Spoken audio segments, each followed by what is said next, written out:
Feels like a little bit of deja vu here. I'm talking to Chris Daukaus about a fight with Khalil Rountree, although this time it's going to be taking place August 12th at UFC Fight Night. Chris, how are you, man? Good to talk to you again.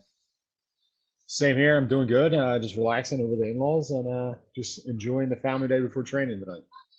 There you go. Sorry to cut into the family time. We won't keep this too long, but Nah, let's talk about. You were supposed to fight at 289. I was really bummed out because we were going to finally meet in person. Of course, Vancouver is where I live. But what took you out of that fight and move this to August 12th? So I caught a bit of an injury. I'll let everyone know what the injury was after the fight. Nothing major. Makes sense. Yeah, it was nothing too crazy. I had to get a procedure done. They were telling me so long story short, I had a doctor tell me that I could go in on a Thursday, get a procedure done, fly out to you on Monday and fight on Saturday. But then I had 3 other doctors tell me that don't listen to that doctor. We're going to take 2 to 4 weeks of recovery time and then you'll be good to go. So I talked to those 3 doctors along with the UFC doctor, and they ultimately thought it was best to take the 2 to 4 weeks recovery time, in which I did. Ready to go, and then we're back to business as usual. Was there ever talk of another opponent, or was it always the plan to just rebook the fight?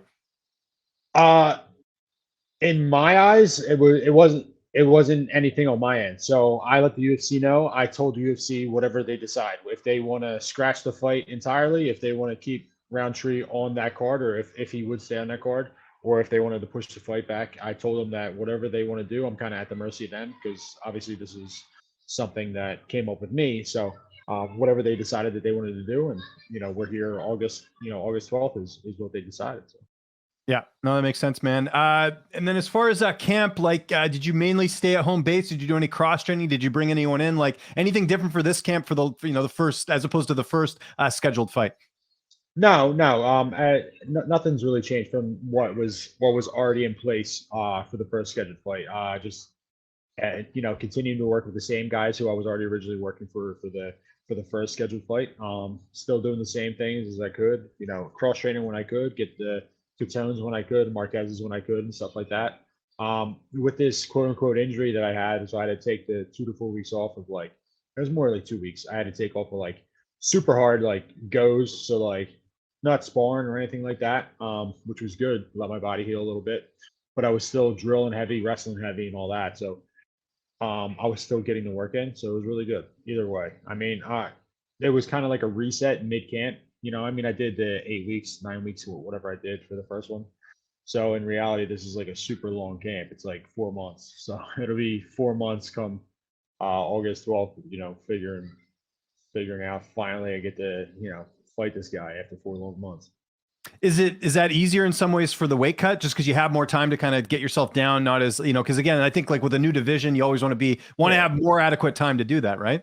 Yeah, absolutely. It was I wasn't stressed at all with the weight cut going into the last fight. I mean, when I got pulled, it was a week before the fight, a week and a half. So it wasn't anything crazy. I was right on schedule for the weight cut. Same thing with this one. We're 2 weeks out. So it's this week, and then fight week starts up. So yeah, I'm right on schedule. It's good, but it was also a little bit of a drag. So I took a mental week off as far as resetting myself, because I didn't want to be the mental stress of 2 fight camps. I've done that before, and it just wasn't good.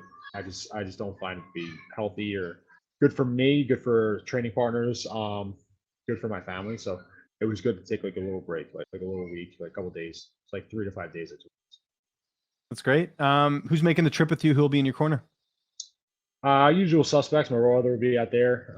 Jim Morris, who was in the corner for my brother a bunch of times. And then I'm bringing out Ryan Appleby, guy who's been helping me with my wrestling, college wrestler, really good amateur heavyweight MMA guy. So he's going to be making his pro debut, I want to say September, if all goes well. So I'll go out, get the win, come home, get the win for my brother, and then Ryan should be fighting on the same card. And yeah, get a couple wins, it'd be good. How's this fight playing out on August 12th? How do you see it going down? Really, it's just, he's dangerous. He's super confident in his striking.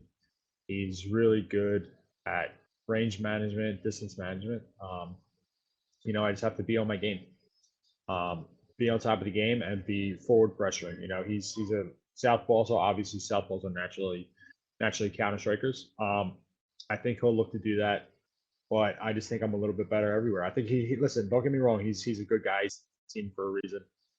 His latest couple performances, he's looked really, really good. But I just think I'm a little bit better. That's just it. It's no shade to him. No, discrediting his skills. I just think my skills are a little bit better. What about UFC 291? Did you watch the card last weekend? I did, and I've been hearing a lot of people like talking about Pereira. I thought Jan won, in my opinion, but that's a whole other discussion about here or there. So. Well, it's interesting because Yeah. I'm gonna because I agree with you. I think it was a close fight. I think you could make the Yeah. argument for Jan. I guess Yeah. where I'm coming from is, and maybe I still have to double check the stats on this, but third round I thought Pereira still outstruck him, but Jan got that Yeah. takedown. So the question is, what weighs more, the overall strikes or the takedown? Like I could see both sides, but I think we all agree that Jan clearly won round one. He almost submitted him, right? And then round two, Yeah. I think was Pereira's, and then round three, I think that's where some feel it could have gone either way. Yeah, and that's the whole problem with, I guess, MMA scoring or MMA judging as a whole, right? I mean, we don't know what weighs heavier as far as a takedown. Does a takedown really like carry an extreme amount of weight like it did in the past? Like if you go to like, I don't know how many years ago you got one takedown in a round, no matter what time frame of the round there was, you won that round. So Yeah. I don't know if we're getting away from that as we're evolving as a sport, but it would be nice to know where like the weight of things. Obviously you have the guidelines on judging like damage, octagon control, all that good stuff. But if I'm controlling you for like he did in the first round, and then for 4 minutes and 30 seconds, and then the second round I get a takedown and it's half the time. It's only 2 minutes. Is that going to weigh as well as it obviously the first round, or if you land a right hand or a solid uppercut on my way in to take you down and like wobbles me, like how are we scoring this? So it's supposed to be objective, but I think it's kind of like whatever the judges see fit and however their interpretation of the rules are for their judging criteria. It looks like, though, because Pereira won, we're probably going to get Pereira and Yuri Prochazka next. Do you think Pereira showed enough in that fight that he could defeat Yuri, or what do you think about that potential matchup down the line? Because this is your division now, right? Yeah. So it's a 205-pound division now. It's my division. I think that he's a scary individual. I think a lot of guys are going to be apprehensive as far as engaging him, especially in the stand-up. I don't think Yuri will be too apprehensive in doing that because Yuri's a wild man, so he's just going to do whatever the hell he wants to do. But I think Pereira has that sense of like that aura about him, right? That's what helps him in a lot of his fights. People are afraid to get hit by him, and he's got that like rocket left hook that everyone's kind of like super scared of, and you could tell like in the fight it was kind of he was looking for the left hook. Now I don't know if they seen that like Jan's previous fights. Who was it? Glover and Santos both put him out with left hooks, right?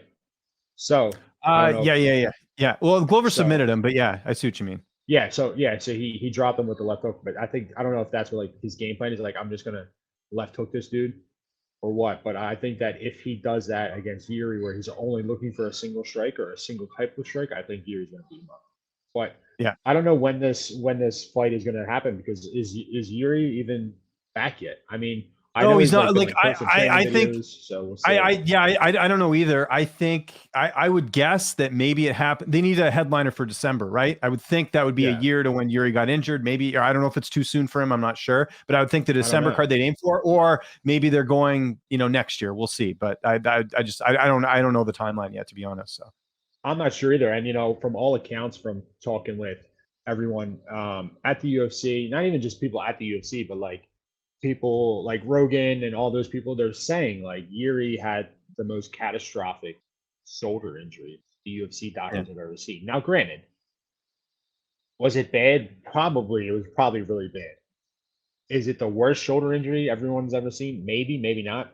But also, are they trying to build up, he's like this monster. He was, back from this debilitating, crazy injury, and he's back. So we'll see. I don't know, but Yeah. I'm not concerned with the timeline. I'm just like interested to see what they do with the timeline.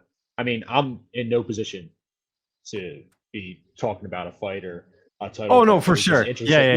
Yeah. But Yeah, it's it's just your super division though. interesting We to can talk see. about it. Yeah. Yeah, it's just super interesting to see where the division is gonna line up. Because then Jamal Hill is gonna be coming back. So I mean, I don't know how he's gonna be when he's gonna be coming back. Well, ruptured Achilles is pretty serious if I know like certain sports injuries. So whoever is the winner of Yuri and Alex, you would think he would automatically get the title shot, right? Because he's did the respectable thing and he vacated the belt. It's the same thing with Yuri. Yuri's getting the immediate title shot, so I think it would work for both ways. Yeah, we'll see how it all works out. It's the whole thing's a bit of it's just since Jones has left, it's been like musical chairs. It's crazy that the division, like if you think about it, right? So it's been and been really weird. like the 205 is like since Jones left the 205, I think it's every champion has been suffered some catastrophic injury. And I think you can look back on history and just say it's like a cursed belt. It's just like not something that anybody should want, but I'll take it. There you go. Okay, we're gonna do a couple rapid fire questions. Just whatever comes to mind first. Just say what comes to your mind, and you can't say yourself as one of the answers. Who's the best Okay. striker in the UFC? Best striker in the UFC? Oh Jesus, Fazeev. Okay, best grappler. Best grappler? Yes, Islam, right? Funniest fighter. Funniest fighter, like during the fights or like outside of the fights? Doesn't matter in 'Cause general. Yeah. doesn't matter in general. Paulo's pretty hilarious. He's like a Chad, so Paulo Costa. Who would you want to have dinner with if you have dinner with any fighter? Any fighter? I like Justin Gaethje. I would definitely have dinner with the new BMF. Who would you want to have by your side in a street fight? Probably Justin Gaethje or like Daniel, because Daniel was telling about how he used to push little kids down and around. So yeah, Daniel Cormier? Cormier. Okay, gotcha. Just making sure. Who has the highest fight IQ? I said Volkanovski. Perfect. And last one, what's a dream fight you want to see? Could it be like a prime, like back in the day? It could be. Well, we'll stick with right now. What's like a dream fight you'd like right to see now? Yeah. Right now, let's do Colby. I want to see Colby fight Kazmat, because I want to see if he can keep the pace up against him for the whole fight. I wanted the five round main event, and I want it at altitude. I want to see how good those guys really are. There we go. Before we get out of here, how's fatherhood going these days? I hear the kids in the back. I know I'm cutting into family time, but how's all that going during camp? No, it's fine. The little girl just turned 1. She's finally sleeping through the night, which is really good. Her teeth have been killing her. But dude, it's the greatest thing in the world. I mean, it's the most rewarding thing in the world. My son's awesome. They're up there playing with their cousins right now, so it's the best in the world. There's really nothing better than that. It's really why you do this. It's I mean, obviously I have my own internal drive to be able to provide a phenomenal life for them, and get them whatever they want within reason, and not have to worry about anything. It's the greatest thing in the world. You're always a great interview, Chris. Appreciate the time, man. It's a UFC Fight Night, August 12th. If there's anyone you want to thank before we get out of here, any sponsors, any social media you want to mention, I'll give you the last word. Thank you for having me on. Of course, it's always a pleasure talking to you, especially with everything going on. Just anyone who's helped me for the past really 2 camps, who's been there the whole time, who's either whooped my ass or I've taken some licks. I appreciate you guys, especially, and just the family for sticking by me through everything. My wife, really, and the babies, and everyone that I train with, and really the only sponsors I'm allowed to have is Venom, but Fuel Hunt guys. They're really helping me out there. All of the local guys that I deal with, Angelo, I really appreciate you. Seeing you guys the best. But yeah, dude, seriously, if anyone wants to hit me up, I'm usually pretty active on Twitter and Instagram. Chris Daukaus _ MMA. Outside of that, stop sending me fan mail with just cards for me to sign in it. All right, give me like a little like letter saying I'm your favorite fighter or something. I appreciate that. Yeah, I agree. I That'll agree be with much that. better. Yeah, That'll be that's much better. cool.